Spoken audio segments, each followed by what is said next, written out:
sendiri terdapat beragam bidang, baik itu dari science, politics, economics, culture, arts, literature, or agriculture. Teman-teman bisa cek lebih dalam di EMJMD Catalog di link ini. Mungkin saya akan sedikit menunjukkan bagaimana sih si katalog itu terlihat gitu. Kalau teman-teman pergi ke link tersebut, kalau agak scroll ke bawah, akan ada list, di situ terlihat bahwa saat ini di katalog ada 149 konsorsium. Nah, yang disebut konsorsium ini yang seperti ini nih, kalau teman-teman baca ada EG atau EDIS, ada Koreo. Nah, itu yang kita sebut konsorsium. Jadi teman-teman bisa lihat sendiri ada project locations, ada yang satu konsorsium itu ada 7 negara, ada yang 4 negara, dan bidangnya pun beragam. Di sini ada yang economics of globalization, ada engineering of data intensive intelligence, ada bahkan di dense knowledge, practice, and heritage, dan bidang-bidang lainnya. Teman-teman bisa filter sendiri di sebelah kiri. Nah, tadi sempat tadi video TikTok-nya Kak Marsi, bahwa dalam program ini ada mobility program di mana teman-teman kuliah minimal di 2 universitas di 2 negara. Jadi ada program, ada satu konsorsium yang mungkin mengharuskannya itu pindah setiap semester. Mobility programnya ada pula yang setiap tahun. Jadi tergantung dari programnya masing-masing. Nah, mungkin saya akan mencontohkan sedikit tentang program yang pernah saya ikuti, yaitu yang sekarang juga ada di katalognya, bernama AVEPA, atau European Masters Program in Agriculture, Food and Environmental Policy Analysis. Kenapa di sini saya menuliskan ada beberapa specializations di program ini? Karena ini juga akan berpengaruh saat teman-teman misalkan memilih priority. Saya tahun pertamanya ingin di universitas mana sih, di negara mana, tahun keduanya ingin di universitas mana, di negara mana. Itu akan kalau untuk first year mungkin belum kelihatan ya, itu bisa acak dari teman-teman, misalnya saat di motivation letternya juga menunjukkan, oh saya minatnya di mana, terus nanti mereka akan di program koordinator di konsorsium tersebut akan mapping gitu. Kalau misalnya si kandidat ini dia tertarik di bidang misalnya development policy, oh itu berarti lebih ke university yang di Belgium. Kalau environmental lebih di yang Sweden.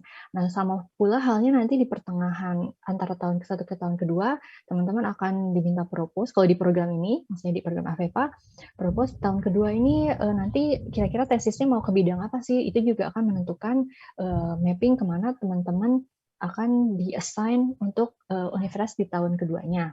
Nah, juga mungkin ada juga yang pindahnya tiap semester seperti itu.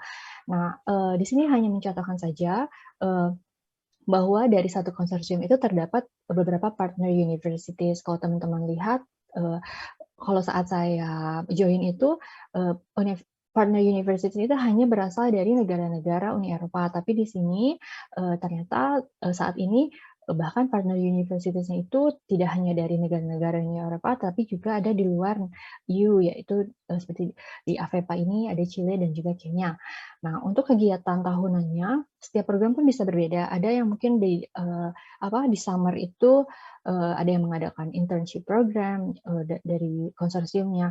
Ada pula yang kalau di AVEPA ini contohnya misalkan mereka mengadakan summer school, di mana di summer school ini sebenarnya kegiatan wajib karena di mahasiswa tahun pertama mereka harus memberikan seminar tesis proposalnya, dan untuk mahasiswa tahun kedua itu sidang tesisnya, itu di rangkaian summer school tersebut.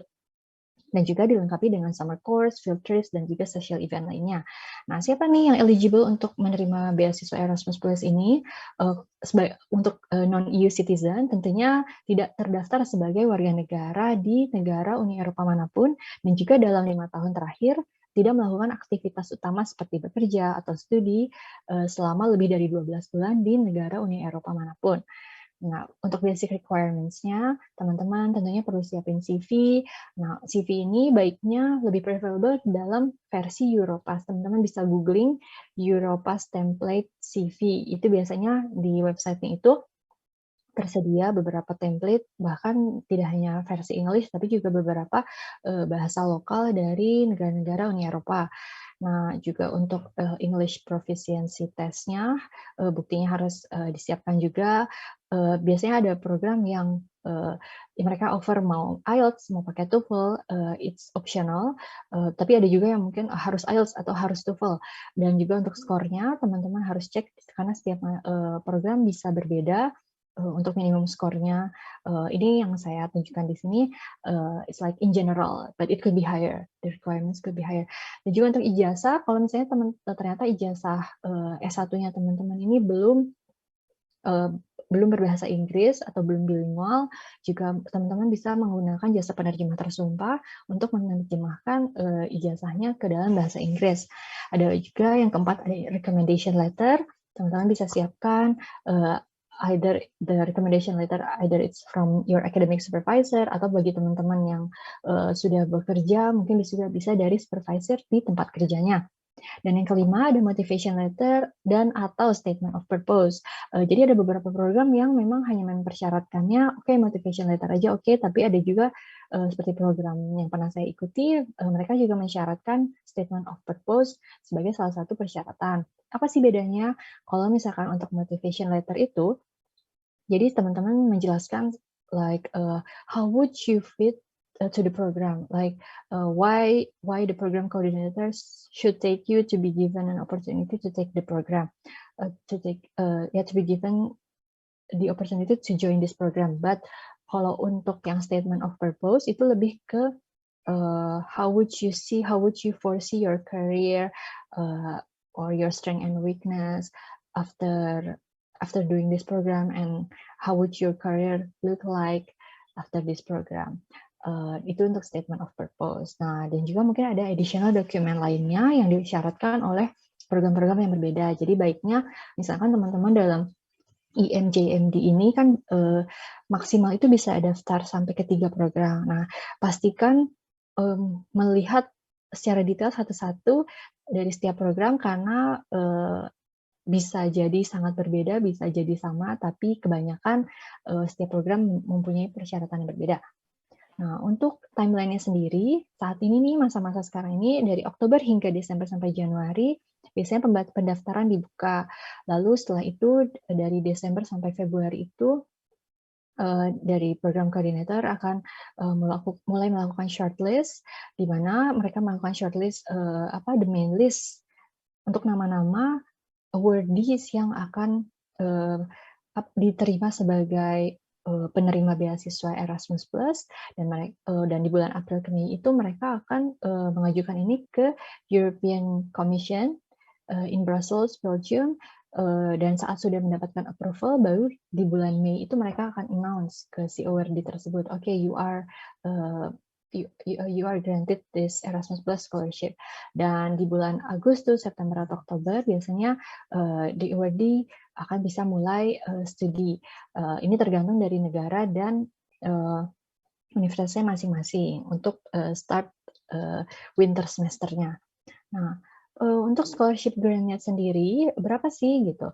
Nah, ini di sini ada tuition fee sebesar 18.000 euro. Ini biasanya tidak diberikan ke awardee, tapi diberikan dari EU langsung ke universitas masing-masing. Untuk living allowance untuk master degree ada 1.000 euro per bulan, dan karena tadi kita punya mobility program, jadi kita juga diberikan travel allowance dan juga settlement allowance yang in total berjumlah 4.000 euro per tahun. Nah, untuk travel allowance 3.000 euro per tahun, dan juga ada settlement allowance. Gitu.